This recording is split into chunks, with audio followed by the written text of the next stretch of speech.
Boleh dengar suara saya tak? Boleh. Okey, terima kasih. Okey, bismillahirrahmanirrahim. Assalamualaikum warahmatullahi wabarakatuh. Selamat petang, salam sejahtera. Kita mula kelas kita pada hari ini dengan baca Ummul Kitab Al-Fatihah dan baca 3 kali selawat kepada junjungan kita Nabi Muhammad SAW. Al-Fatihah.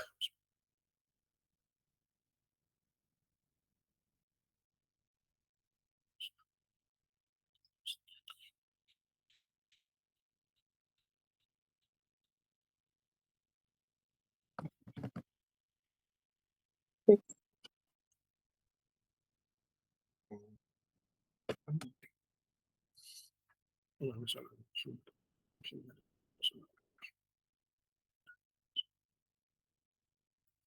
Okey, baik. Alhamdulillahirrabbilalamin. Wassalatu wassalamu ala asyrafil mursalin wa ala alihi wa sahbihi ajma'in. Hari ini kita sambung kuliah kita pada minggu yang ke-8 ini dengan kita lompat bab 6 kita hold dulu. Kita pergi bab 7 sebab bab 7 ni berkait dengan awak punya assignment lah. Okey. Mungkin sedikit sebanyak boleh memberi input yang terkini ataupun mengubah apa-apa kesalahfahaman anda terhadap tajuk ideologi semasa lah. Okey, baik. Apa itu ideologi? Apa dia ideologi?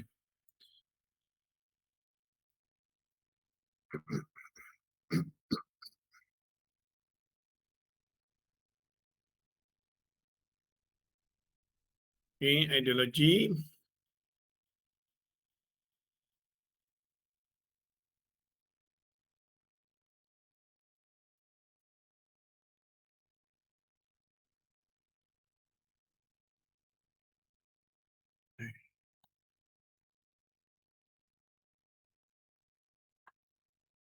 Ya, ya.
Okey, baik. Ni satu definition lah, secara umum lah ideologi. Okey, ideologi, satu set idea, kepercayaan, nilai, prinsip yang menjadi panduan cara seseorang itu atau suatu kumpulan melihat dunia dan mengatur masyarakat. Okey, jadi ideologi kita ni, adakah kita ni sebuah masyarakat yang mempunyai ideologi? Ya. Berapa banyak ideologi kita ada? Banyak. Banyak. Okey. Adakah kita percaya ataupun kita berpegang kepada ideologi tertentu? Ya. Baik. Bagi orang Islam ada beberapa pandangan lah. Contohnya secara peribadi pun sendiri, saya tidak melihat agama Islam sebagai ideologi. Sebab dia lebih tinggi daripada ideologi. Ia adalah satu kepercayaan yang dia level agama. Dia bukan macam fahaman-fahaman ni, tidak. Tidak. Okey. Namun begitu, ada jugalah orang menggunakan ideologi Islam lah, ideologi Islam, apa semua lah. Tak apalah, itu perbincangan yang panjang lebar lah. Tapi secara personally-nya, saya kurang selesa lah kalau menganggap Islam itu sebagai ideologi. Okey, sebab dia lebih tinggi daripada ideologi lah. Okey. Jadi satu set idea, kepercayaan, nilai dan prinsip yang menjadi panduan cara seseorang atau sesuatu kumpulan melihat dunia dan mengatur masyarakatnya. Okey, jadi masyarakat kita ni adakah mempunyai ideologi? Ya, ada ideologi. Antaranya ialah apa? Contoh ideologi negara. Ideologi negara kita apa? Iaitu rukun negara. Rukun negara ia kita panggil sebagai ideologi sebuah negara lah. Okey, kalau di Indonesia kita panggil Pancasila. Dia orang panggil Pancasila. Okey. So ada beberapa lah perbincangan mengenai ideologi semasa pada hari ini.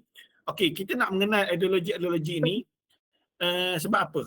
Sebab kita tidak mahu generasi kita, generasi sekarang, generasi akan datang terpengaruh dengan ideologi-ideologi yang boleh menyesatkan hidup kita lah. Okey, baik. So dengan itu saya memberi awak tajuk yang mana melibatkan perkara ideologi ini dan saya cuba kaitkan dengan awak punya bidang lah. Okey, bidang. So ada yang dapat Islam, fahaman Islam lah. Okey. Ada yang dapat kapitalis mungkin, ataupun komunisme ke, sosialisme ke, macam itulah. Okey. So dalam kelas kita ada 3 grup je kan. Jadi itulah tajuk-tajuk awak dapat based on awak punya bidang lah. Okey. Okey, so nanti perhatikan awak punya bidang ataupun awak punya tajuk assignment itu sebenarnya nak rujuk di mananya yang lebih banyak maklumat. Itu dalam minggu last kita face to face tu saya dah bagi tahu dah. Okey, awak perlu meneroka apa tu beberapa negara lah. Negara-negara yang mengamalkan ajaran pula, fahaman-fahaman tersebut. Okey. So kita patah balik semula.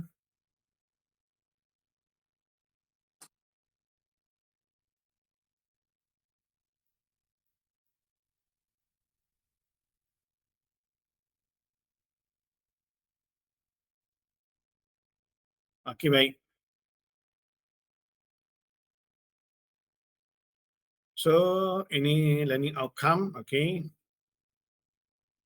Okey, kita pergi kepada ideologi yang pertama, secularism. Secularism, apa maksud secularism? Okey. Okey, inilah sebenarnya bapa kepada sekalian ism-ism. Inilah sebenarnya. Maknanya inilah the mother of ism. Many ism dekat dunia ni, dia lah kepala dia. Okey.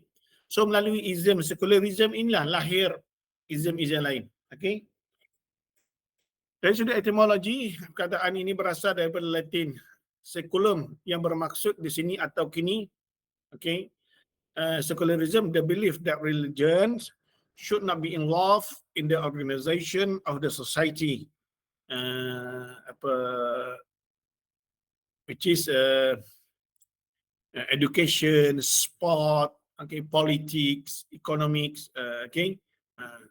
So secularism ini dari sudut bahasa kepercayaan bahawa agama tidak terlibat di dalam mana-mana bahagian dalam masyarakat, terutamanya pendidikan ke, okey, kehidupan umum, kehidupan apa-apa je, apa-apa, perfilman ke, sukan ke,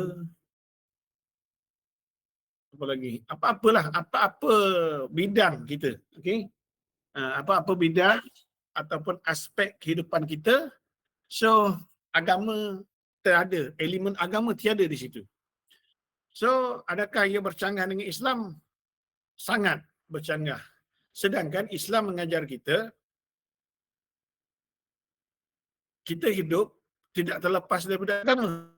Sebab apa? Sebab setiap apa yang kita buat daripada kita balik sampai mati akan dihitungkan. Okay, maknanya ada dosa pahala. So di sini dia mengenepikan elemen agama ni, maknanya bila mengenepikan elemen agama, setiap perbuatan kita dalam semua aspek kehidupan itu sudah tidak dikira sebagai ada dosa pahala. Okey, jadi barang siapa yang bertingkah laku sedemikian dan bersetuju dengan sedemikian, maknanya dia berfahaman sekularisme. Tapi seandainya kita cakap kat orang tu kan, kau ni sekular lah, dia marah. Dia marah. Sebab apa dia marah? Sebab sekular ni suatu konsep ataupun ism yang menandakan orang itu tak bagus lah, tak baik. Jadi mana mungkin orang di dunia ini nak dia dikatakan tak baik? Okey, sebab itu saya selalu buat contoh. Ketua Perompak Asia Tenggara pun kalau tanya dia nak masuk syurga ke nak masuk neraka? Nak masuk syurga. Tapi awak ketua Perompak Asia Tenggara. Ya. Tapi saya tak nak masuk neraka. Nak masuk syurga. Awak jahat? Tak. Ini apa buktinya? Buktinya apa? Buktinya 90% lebih ke atas. Bila mana seseorang itu ditangkap dan dibawa ke mahkamah. Jarang kita dengar bahawa dia mengaku bersalah. Biasanya mengaku tidak bersalah dan ingin dibicarakan. Walaupun sah-sah, dia buat salah itu, kesalahan itu, yang dituduh itu. Okey? Itu tandanya apa? Tandanya seseorang itu tidak bersetuju untuk orang mengatakan dia salah, jahat, zalim. Mana ada manusia nak begitu? Sedangkan dia memang buat. Okey? Jadi sama juga orang yang mengamal sekularisme, dia tak nak dicap sebagai sekular. Tapi dia nak dicap sebagai alim, baik, bagus. Tapi dia mengamalkan sekularisme. Okey? Sangat kurang sangatlah orang mengaku sebenarnya saya sekular tau. Memang boleh kata tak dapat jumpa lah orang macam tu. Tapi ada tak yang menganut fahaman sekularisme? Ada. Dia sedar tak? Ada yang sedar, ada yang tak sedar. Kadang-kadang melalui perbuatan, kadang-kadang melalui percakapan. Okey. Sekularisme merujuk kepada ideologi pemisahan antara agama dengan negara, dunia dan akhirat, jasad dan roh, sains dan agama. So dia pisahkan semua dengan agama. Semua elemen kehidupan kita dipisahkan dengan agama. Itulah sekularisme. Kalau orang kata, awak meniaga kan? Meniaga. Awak tipu orang tadi kan? Tak apa. Kalau tak tipu, mana boleh untung? Terasuah sikit, tak apa. Janji untung lah meniaga. Meniaga kena cerdik. Dia meletakkan ke tepi lah. Ke tepi lah. Berdosa tak? Alah, kau ni kalau kira dosa pahala, macam mana nak bisnes? Nampak? Dia cakap macam tu. Okay? Jadi dia sebenarnya dia dah menganut fahaman sekularisme. Tapi kalau dia kau ni sekular lah. Apa? Kau cakap aku sekular? Dia marah. Dia takkan mengakunya. Okay? Sama tak awak tengok orang ni kan, dia memiliki bisnes, dia memerah hasil tenaga pekerjanya, tak bayar bonus, tak bayar gaji, timpal dan sebagainya. Okay? So dia, kalau kita kata, kau ni penganut kapitalisme lah, mana ada, mana ada yang mengaku? Tak ada siapa nak mengaku. Okay? Okay, sekularisme adalah fahaman doktrin pendirian yang menolak nilai-nilai keagamaan dalam kehidupan sosial manusia. Jadi dia tolak semua elemen dosa pahala, kehidupan dikira berlaku pemisahan lah. Maknanya sains dengan agama tak ada kaitan, okey, jasad dengan roh tak ada kaitan, dunia dan akhirat, dunia lah, akhirat lah. Dia kira macam tu. Dan biasanya orang macam ni dia akan dia hanya meletakkan hal ehwal agama itu biasanya sebagai solat, puasa, zakat, gaji. Itu je bagi dia ibadah. Biasanya lah orang pemikiran macam ni baca tu je. Tak kira benda-benda lain. Bersukan ikut cara Islam adalah ibadah. Bertani mengikut cara Islam adalah ibadah. Berniaga cara Islam adalah ibadah. Dia tak fikir macam tu. Dia fikir yang wajib tu. Solat, aku solat. Okey. Naik haji, dah pergi haji. Okey. Dia tak fikir yang lain-lain tu. Baik.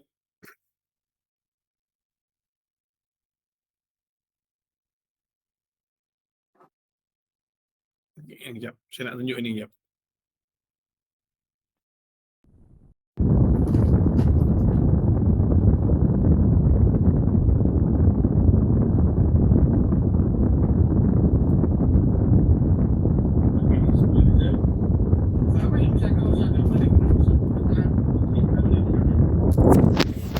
Agama dianggap urusan peribadi. Kau nak solat lah. Bisnes lah. Cakap pasal dosa pahala pula. Macam tu kan. Kau nak urusan syurga neraka